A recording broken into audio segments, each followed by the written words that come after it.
भागीरथपुरा में दूषित पानी पीने से अब तक 24 लोगों की मौत हो चुकी है। यह घटना केवल एक क्षेत्र विशेष की समस्या नहीं है, बल्कि यह शासन, प्रशासन और राजनीति तीनों की सामूहिक विफलता को उजागर करती है। नगर निगम से लेकर मंत्री, मेयर और जिम्मेदार अधिकारी इस मामले में सवालों के घेरे में पहले से ही हैं। कुछ अधिकारियों को निलंबित किया गया है, कुछ को पद से हटाया जा चुका है, जबकि कुछ पर कार्रवाई की तलवार अभी भी लटकी हुई है।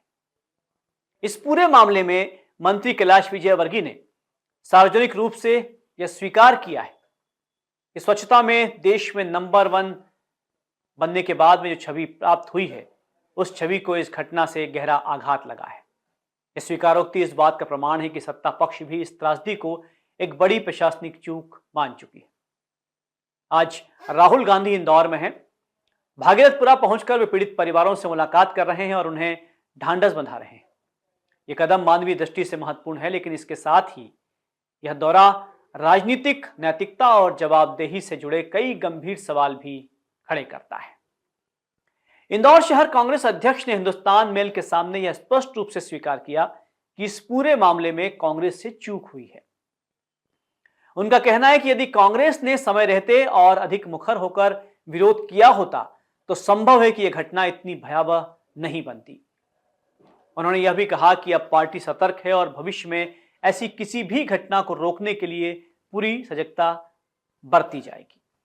यह स्वीकारोक्ति राजनीति की ईमानदारी का संकेत तो देती है, लेकिन साथ ही यह प्रश्न भी छोड़ जाती है कि क्या घटना होने के बाद जागना और सतर्क होना पर्याप्त है।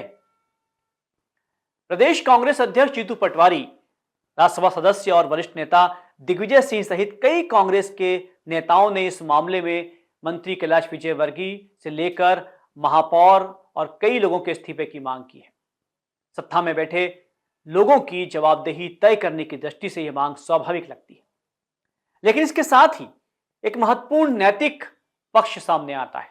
नैतिक प्रश्न उठता है कि यदि सत्ता में रहते हुए की गई लापरवाही की सजा तय होती है तो विपक्ष में रहते हुए समय पर आवाज न उठाने, दबाव न बनाने और जनता के हितों की रक्षा न करने की जवाबदेही क्यों तय नहीं की जानी चाहिए। राजनीति में केवल किए गए कार्यों की ही नहीं, बल्कि उन कार्यों की भी जिम्मेदारी होनी चाहिए जो किए जाने चाहिए थे लेकिन नहीं किए गए। भागीरथपुरा की यह त्रासदी साफ कर देती है कि जनहित से जुड़े मुद्दों पर चुप्पी भी अपराध के समान है। राहुल गांधी का भागीरथपुरा दौरा एक महत्वपूर्ण राजनीतिक और मानवीय क्षण हो सकता है। अब यह देखना है कि माफी और आलोचना के माध्यम से राजनीति में नैतिकता की एक नई मिसाल भी कायम करता है। अहम सवाल यही है कि क्या राहुल गांधी भागीरथपुरा के रहवासियों से, पीड़ितों से माफी मांगेंगे। नमस्कार।